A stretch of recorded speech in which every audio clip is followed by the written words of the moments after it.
Hey guys, what's up? This is Gabriel and welcome to another video of scuba diving accidents. In this case, we'll talk about the death of David Shawn. This is actually a very sad story because David was actually trying to recover, the body of another diver. So this is like a double calamity that happened. And the first disclaimer is I'm not a cave diver. So many of the accidents that we're going to be reviewing in this channel are from cave diving. That's extremely complex, extremely difficult.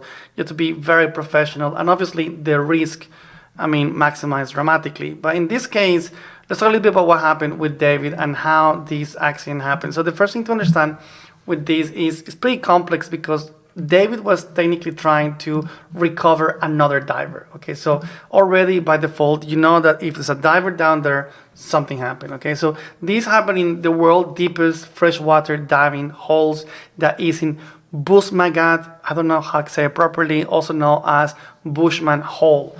So this is in South Africa, and the way it works is they're extremely deep. Okay, in fact, I was trying to find a potential map to be able to show you, and I will try to maximize a bit later on, but it's extremely deep. It's almost like a bottle going all the way there, all the way to 271 meters. So it's extremely deep for a normal diver to do it.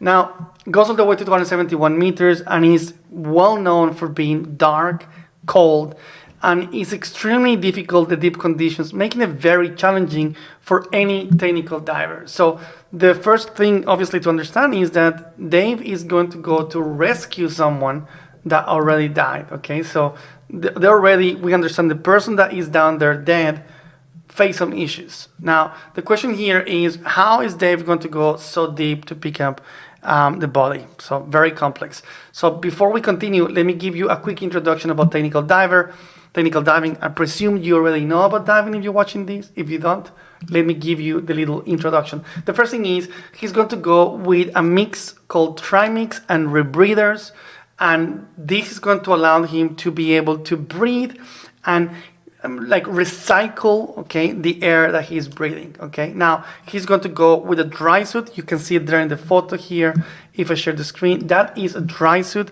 And usually when you have a dry suit, what happens is you get very cold. He's going to get freezing there. South Africa is very cold. It's kind of similar to the cave diving that we have here in Australia, or the freshwater sinkholes. So he will have something called argon to warm up his dry suit. Okay, so not only he has all these tanks that you have here, the deco tanks, but he also have to keep an eye on his rebreathing working. And not only that, he has to go and rescue a body. So this is not going to be easy for him.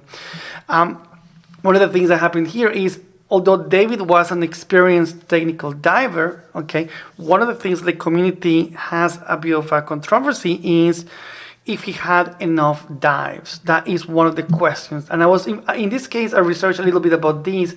And one of the things that people mention here is, look, although he had experience, by default, he was a pilot, number one, and yes, he had experience 100%, but never to that depth, and the depth that he did was, kind of immense, so let's talk a little bit about the things that happen potentially, where you go this level of depth, that things can happen to a rebreather. So potentially over 100 meters, you can have invalid CO2 and endurance with the rebreather may fail. Over 130 meters, the depth gauge may be inaccurate. 160 meters, there's even structural integrity unknown, of the rebreather. So by doing all this, this rebreather that he's diving with is called an inspiration rebreather, It's literally not built, to go that deep. So this is the first thing to understand. I'm not saying that he was wild. I'm not saying that he was crazy, but we have to keep in mind is that the machine that he's doing this, is going way, way past what the manufacturer is saying to do. In fact, I read the information here that says that manufacturers of inspiration warn that parts will implode deeper than 160 meters. And let's keep in mind that he's trying to go to 270 meters here. So obviously, this is not good news, okay? I mean, he's doing something that by default, this is not going to work well, okay? So the way it works is he actually went all the way, the dive, I mean, technically the dive starts. He already knows what's going to happen with the dive. So this is in January the 8th, 2005, and we have video of this, so stay until the end because there's video. And he's going to plan this dive, and I'm going to be showing you how it works. The video is very dark, disclaimer, so bear with me because it's not the best potential video ever because, hey, it's cave diving, it's an old video, so let's try to watch it together and see how we go. Okay, so I'm going to put it here. Okay, so let's go. It's 8 minutes. Obviously, right now he's at the surface, and I'm going to try to make this a bit shorter. Let me move again. I always make this very big so you guys can see it, but let's try here. Obviously, hopefully we don't get copyright strikes. Ooh. Okay, so let me go even deeper. Here we go now. Okay, so that's his torch right now. He's going all the way. This is already dark. This is not potential like the blue hole in Egypt where he had already some light. This is already very, very dark. What's going to happen here is he's going to find the body. He's going to be able to attach it to himself, but he's going to face some issues going up. This is technically what happened, okay? So let's keep in mind that what's going to happen here is that Sean is going to successfully reach the body of the other diver. His last name was Dreyer, at the bottom of the Boesmansgat cave. Now, what you're going to see is he's going to manage to attach the body bag to the remains, and he's going to start the process of bringing it to the surface. However, he's going to find complications going up across the descent. Now, let's keep in mind that he's going deeper than this is supposed to be. So the equipment, what keeps him alive, is actually not built for this. Okay, and the manufacturer has said already, look, there could be issues if you keep going here. There's going to be issues if you keep pushing this deeper with the equipment itself. So obviously he's doing solo diving, super dark video, I understand. And he keeps going here. Right now has been 1 minute.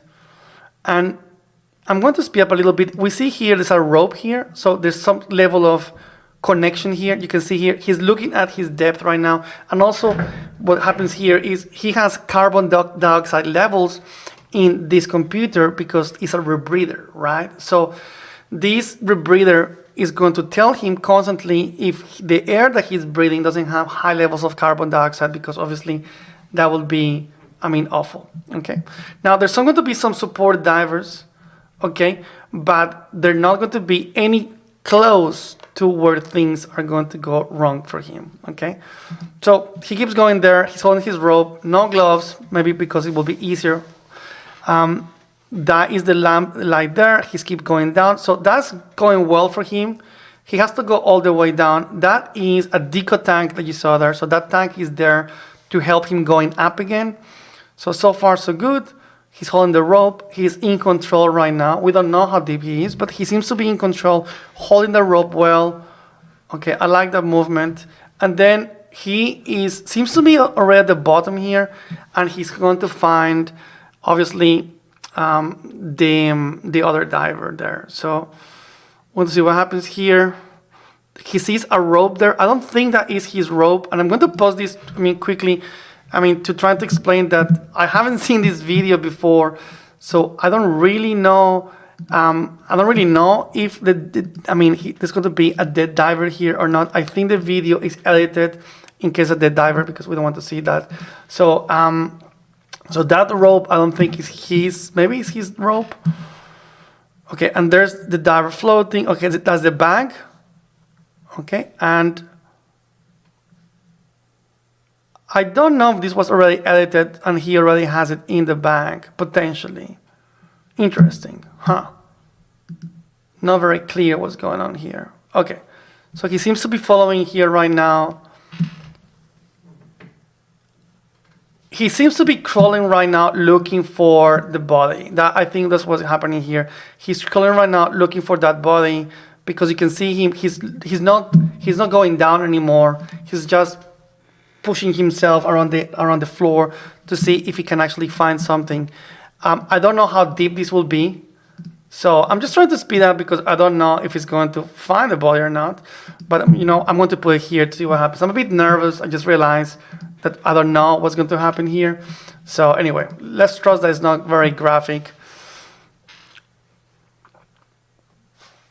Okay, again, crawling here, trying to see if he can find something there. This is a lot of exercise, to be honest, to be that deep. He must be boom, I think he found it there. Yeah, I think he found it. I think he actually bashed himself against, I don't know. It seems to me he bashed himself against the diver. Yeah, I think that's that is the diver there. Yeah.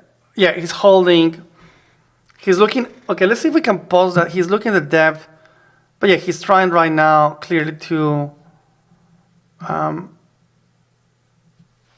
maneuver potentially the body. There's another wreck there. So yeah, that's a diver. It's pixelated. Okay, so we're fine. It's pixelated.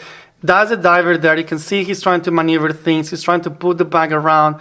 That's the tank, as you can see. So it's interesting because it seems the other diver went with a tank and he's going with a rebreather. Maybe I'm wrong here. Okay, so just bear with me. I'm not. Okay, so rope, messy situation there. This has to be so difficult because there's gear there. So the gear is not going to help the process. Okay, so we already see right now, there's a hose right now, maybe his safety line to up. It's already mixed with the light in his arm, and there's the other dead, I mean the victim in front of him. This is so messy. Okay, he's trying to get rid of the tank somehow. He's constantly hyperventilating, and I don't think he's going to try to remove the tank. Okay, yeah, that's what he's trying to do. Get some scissors. It seems to me, okay, so it seems to me that previous diver was entangled with a rope, and maybe that's how the accident goes. So he's going to cut this right now. And all this process that he's doing every single time at 271 meters, grabbing scissors or doing whatever he's doing, he's expending a lot of air. And look, he just dropped the scissors. Did he drop the scissors? This is not easy what he's doing right now. And he right now he's aware, it's like, I shouldn't be here. In a kind of weird way, I wonder here, I'm talking out of my ass, is why there were two divers, number one. First of all, I don't know who will go to 271 meters, but the smart idea would have been to hook him up, potentially put a hook around, and then pull it up to a certain depth, and then put the bag. I don't think that this whole operation of putting the body on this bag, at least I'm not an expert in this kind of process, but it seems to me it's very complex. Okay, so keeps going here. And then, okay, super dark right now. He seems to be working, as you can see right now, has been 2 minutes, and he's already working on this. I'm going to remove my face so you guys can see better. Okay. Okay, so right now there's tons of movement here. He seems to be operating once again the scissors. And I don't see any kind of action that leads me to believe he's going up. He's still with the scissors there. So don't forget this 161 meters, 160 meters were the manufacturer of this rebreather, and oh, boom, that's it? Huh. And that's it. Okay, so wow. Okay, so yeah, something happened. I mean, technically, yeah. Okay, that was shocking. Wow, I wasn't expecting that, to be honest. I thought he was actually going to try to start ascending with him. And the report that I read was that this happened while he was ascending. It's interesting because I didn't see any kind of sign that he was actually going up, and yeah, I mean, super hard to see, obviously, because I think it was a lot to tackle for someone like him. So technically, what happens is, obviously, he died. The rebreather failed. Okay, this machine wasn't built for there. Okay, and I don't think this was actually built for that type of operation. And obviously, he went by himself.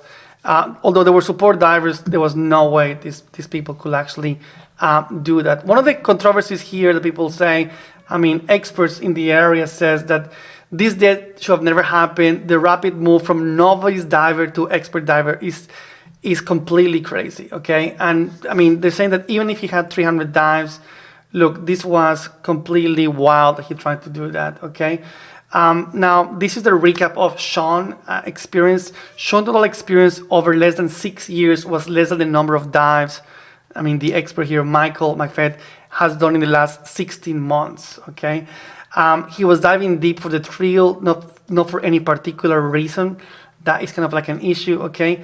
There was not a lot of technical knowledge he had, and he actually modified, I mean, his regulator, okay? So that wasn't actually, I mean, good, okay? He dived 82 meters deeper than he has ever done it before. So that was also, I mean, going extreme to extreme. And he should never try to attempt to put the body in the bag. That's one of the things I was mentioning. Is like, I mean, look, if you have gone there and maybe attach it and then come back in a month's time and see what you can do, or trying to pull it up. But I think the whole process of trying to put the bag was a lot to ask. So yeah, well, a horrible accident. And this is the accident, I mean, one of those accidents that happen when you're trying to, I mean, do something good for someone, but deep inside, you don't have the skills to do it. So this is the David Sean accident, 2005 in South Africa. Awful because it's two calamities at the same time. And yeah, I mean, cave diving, very complex, especially more if you're doing these in these technical environments where you are almost doing commercial diving because you're trying to rescue someone. So anyway, if you enjoyed this video, let me know. Hopefully I will make more. Yeah, this is my third video. So if you like it, comment below. What do you think? You think, I mean, if this kind of dive would be possible to rescue the body at 271 meters? And if I made a mistake, please correct me. Obviously, I'm not a tech diving, cave diving, rescue body expert. I'm trying my best. And hopefully you are learning from these videos. And I will see you on the next video of scuba diving accidents. Bye.